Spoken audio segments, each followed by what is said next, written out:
Hey guys, Claire here, and in today's video we're going to talk about all things Harry and Meghan. And before I begin, I recently had some dental work done and I'm still a little swollen, so if I sound a little weird, bear with me. I'm sure by now you've all seen those beautiful photos and videos of Duchess Meghan taking the Paris Fashion Week by storm. Now, I did a short on Meghan's trip to Paris, so I'll link it somewhere on the screen. But can I just say, of all the places that I would expect Meghan to pop up at, this was not in my bingo card. And she looked so beautiful. The outfit is very much a Meghan-esque. Her outfits, I don't know which one I prefer. I love the white fit, but I love the black dress.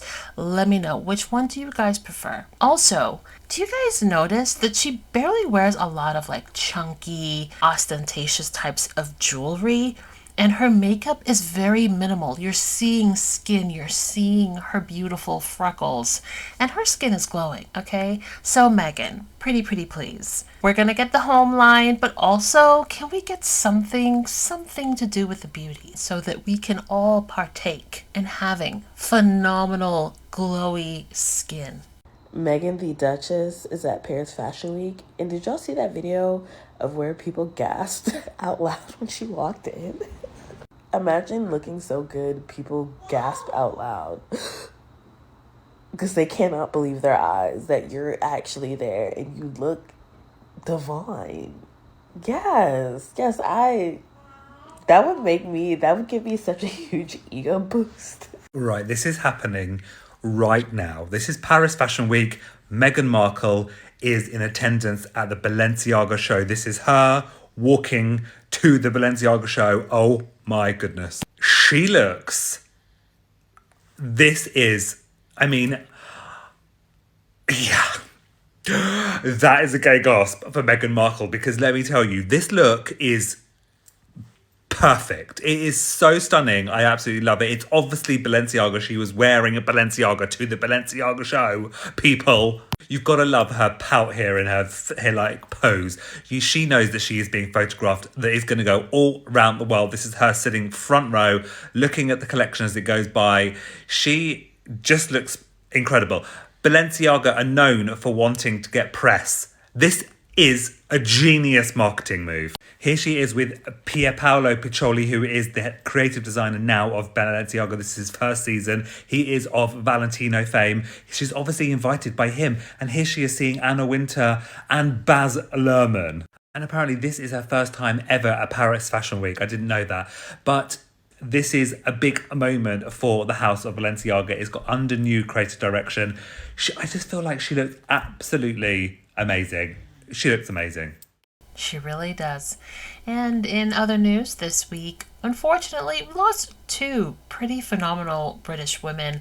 The first was, of course, Jane Goodall, the primatologist and ambassador for wildlife, died at 91. Of course, the Duke and Duchess paid their respects to Jane. Both Harry and Meghan shared, and I didn't even know this, but she had met and held Prince Archie as a newborn baby. According to the statement, she showered love and care to those who were privileged to know her. Archie has met some pretty incredible people.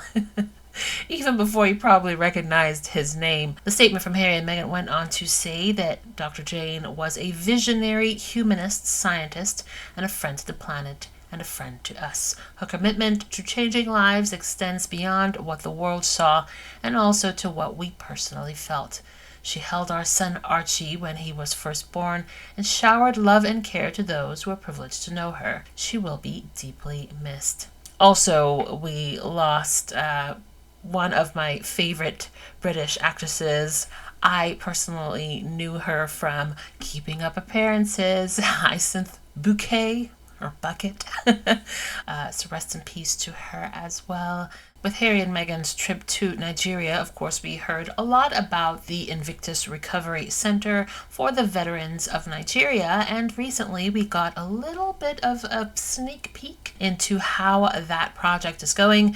The new film explored the impact of Prince Harry's Invictus Games Foundation in Nigeria, where they're currently funding new sports recovery programs, and of course the development of the Invictus Recovery Center. I can't wait until this center is complete. And every single time I see the phenomenal work that's being done in so many of the different charities and foundations, every time I see the impact, right, and the growth of these things, I keep thinking about Sentebale.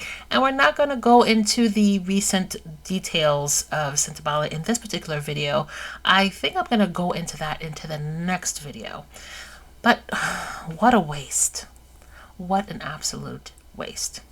And while we're still on the topic of the phenomenal work of the Invictus Games, the Invictus Foundation was recently honored at the AECG Summit in New York, recognizing the growing impact across Africa through sports recovery and strategic partnerships.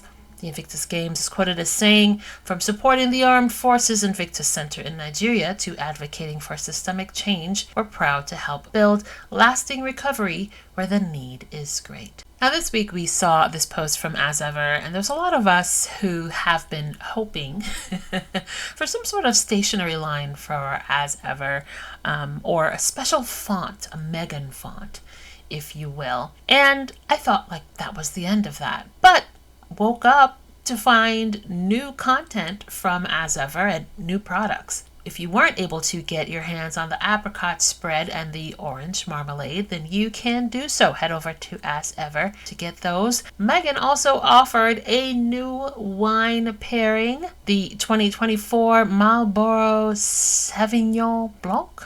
I know I butchered that. I apologize. But if you're interested, don't forget to check out asever.com to get your hands on the new goodies. I've been starting my days with Love Meghan while I get ready, because there's something about a cooking show that just makes me feel so calm and so at peace, and I feel like it just sets the tone for the morning really well, because I don't always like to listen to music when I get ready, so I like to watch a show. These are my favorite things that I have learned from Meghan's show that have just kind of helped me with my mornings and just brightened my day. Number one is how intentional she is about every single thing that she does. On the show, she talks about how sometimes she'll buy a gift somewhere and she doesn't know who needs it yet, but she knows eventually someone in her life is going to be the perfect recipient of that gift. I just love how forward thinking she is. I love how everything she does is done just touched with such an intention, and it just feels so special with everything that she does. Now the holidays are approaching, and I think I've talked to you guys about that before, but I am inspired to wrap some of my presents with the scarves the way Meghan did in With Love Meghan.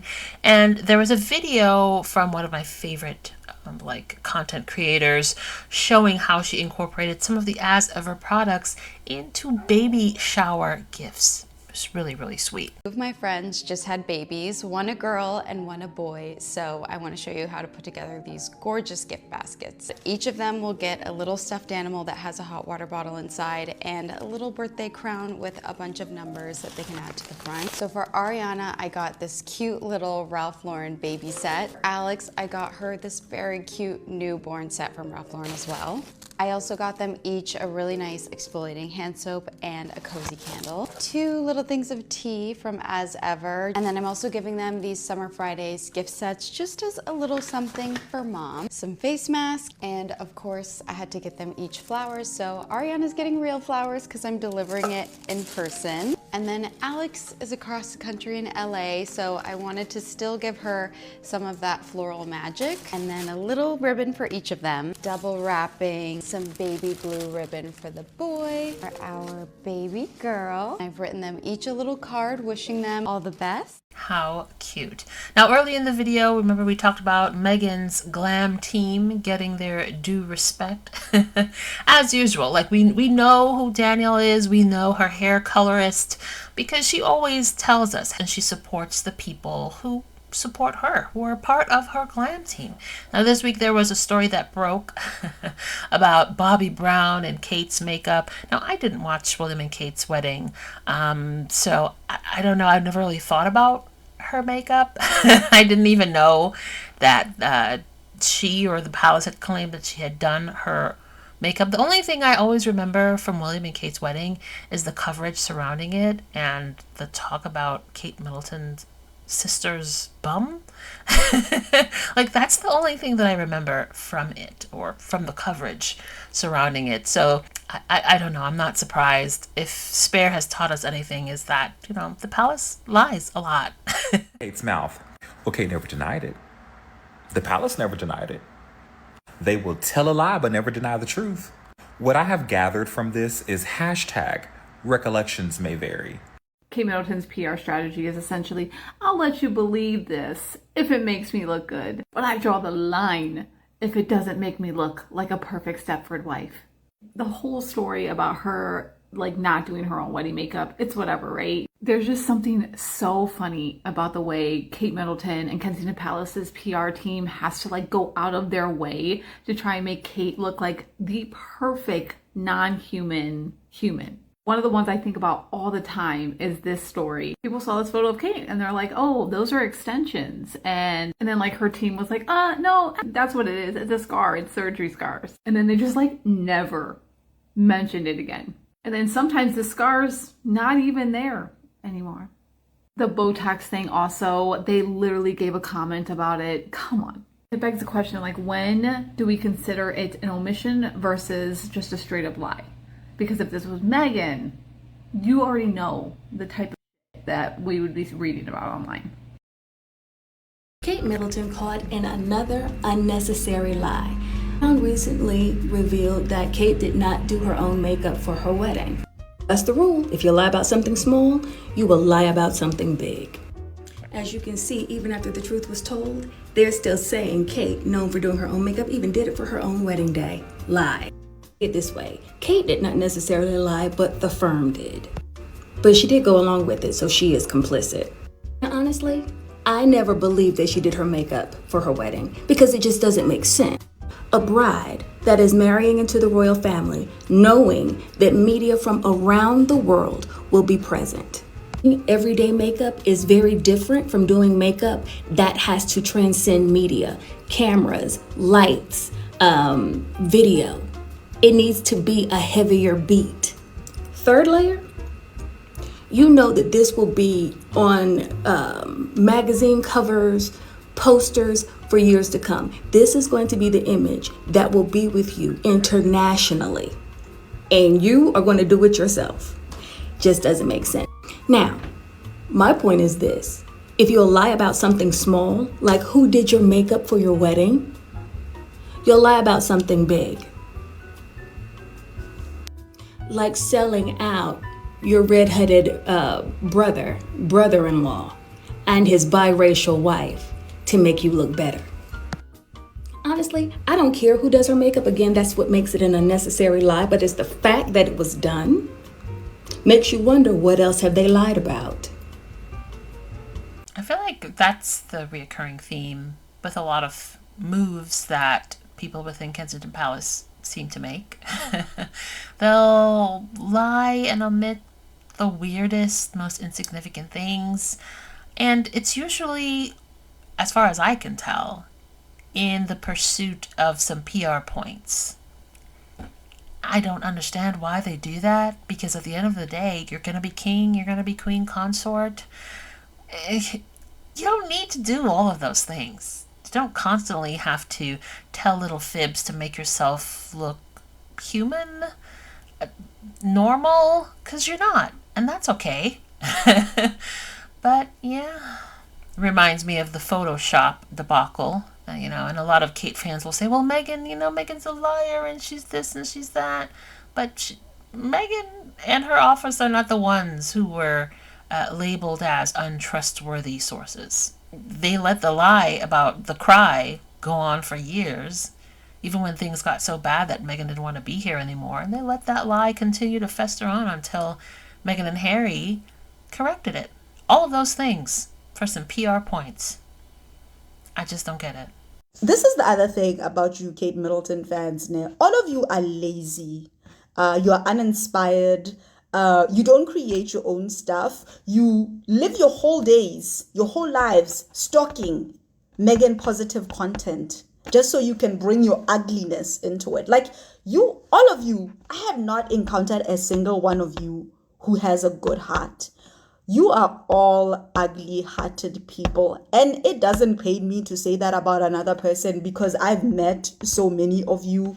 And you are all so bigoted that you don't even afford Meghan the humanity of a name. Her name is so short. It's so easy. You won't even give her that. You will call her all the things under the sun, everything but a child of God. And I don't understand you. Like I'm not even trying to understand you. It's because I know the point of racism is not, is not to be logical. The point of racism is to distract us, is to keep us locked into these little debates that you think we're having with you. This isn't a debate. I just wanted to let you know what I'm blocking you. You guys, you're not even ashamed to parade this bigotry so publicly on such common platforms. There's a dark web, I'm sure, where you can go to say all of this comfortably. Not here. It's not it, babe. It's not it. So go and cleanse your ugly heart and may you have the life you deserve. Bye. I've always said this. I feel like a lot of the royal fans purposely seek out any space, comment, article, video that is positive or at the very least unbiased about the Sussexes. And their goal is just to have that continuous cycle of engagement, the back and forth. And I'm just not here for it. So if you ever see those types in the comment sections, don't engage. You can give me a little heads up so I can do some house cleaning. So yet again, the contents of Spare has shown itself to be true. I mean, seeing the fallout and the exposure of William and the Wasp has been interesting to witness. When Prince Harry nicknamed a certain private secretary in his book Spare as the Wasp, some thought he was exaggerating. But fast forward to now, this person is emerging as the palace power player blocking reconciliation. Let's break it down.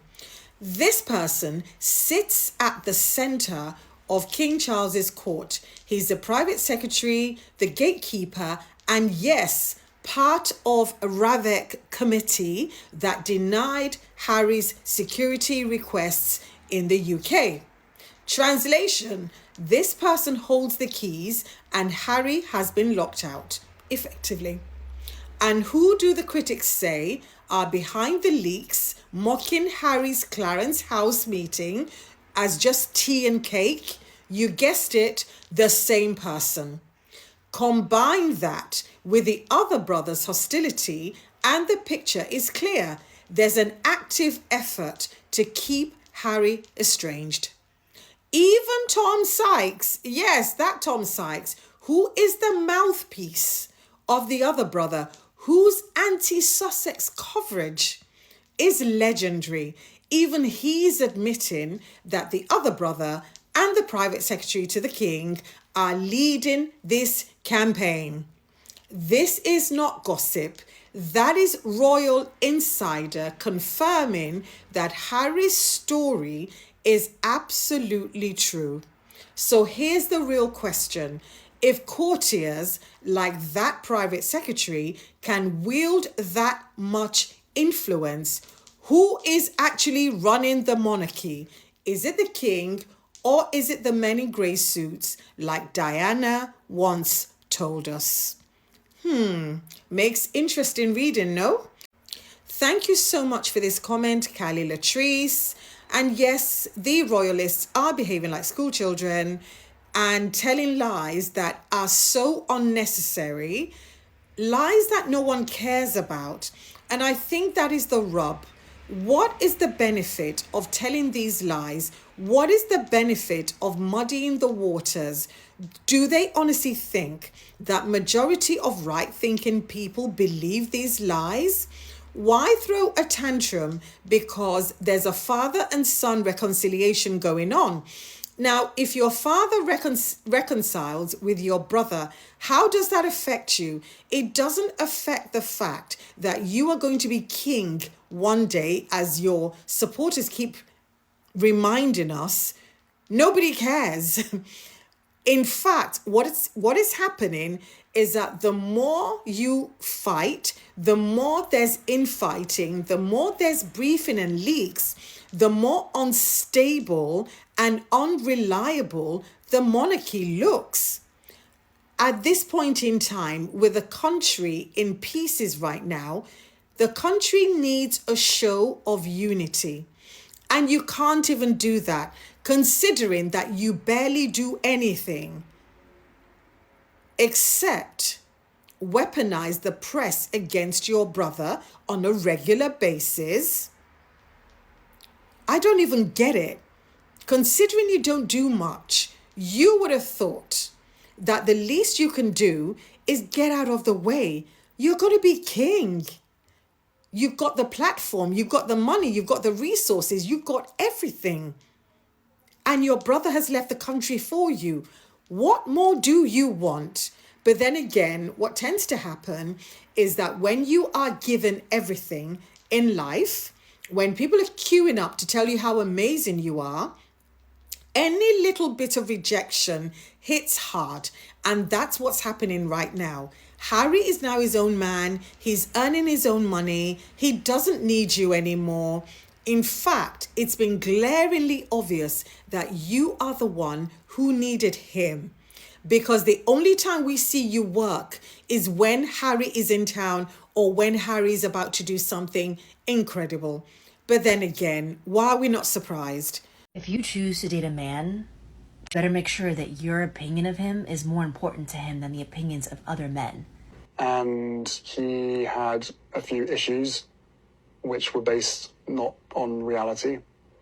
And I was defending my wife, and he was coming for my wife. She wasn't there at the time, but through the things that he was saying. Just in case anyone's confused, this is real masculinity. Name a man who had more to lose than Prince Harry for standing up for Meghan Markle. But it was so important for him to not only stand up against misogyny, racism, bigotry, to stand up to anyone disrespecting his girl, even the people that he loved the most, his literal family. When a man doesn't back down and defends you, when it could potentially cost him literally everything, that's not only a real man, that's the only man worth your time. I went into this incredibly naive. I had no idea the British press was so bigoted. Hell, I was probably bigoted before the relationship with Meghan. You think you were bigoted before the relationship with Meghan? I don't know. Put it this way, I didn't see what I now see. He's a real man.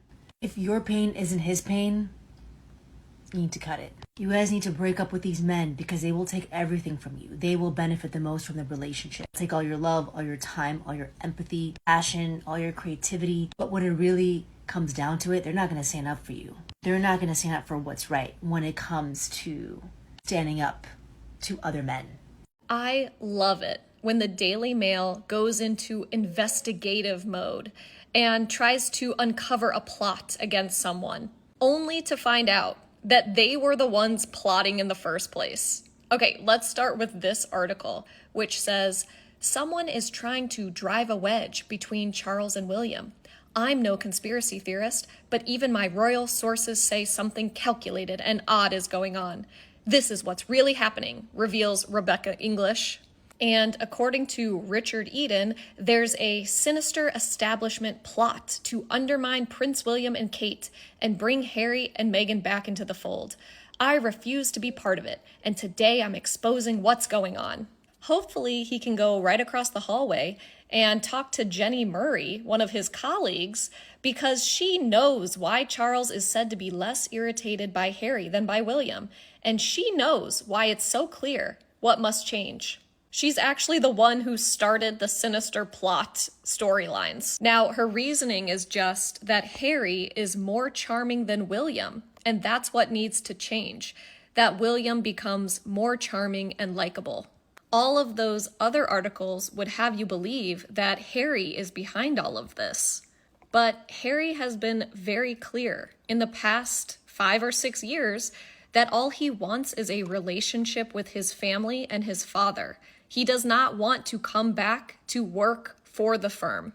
But just the fact that Harry exists is what is driving a wedge between William and Charles, because Charles also knows that William is lazy and doesn't do as much and is not as effective as Harry. It's not Harry's fault that William is insecure about Harry, and no one is sabotaging William except for himself.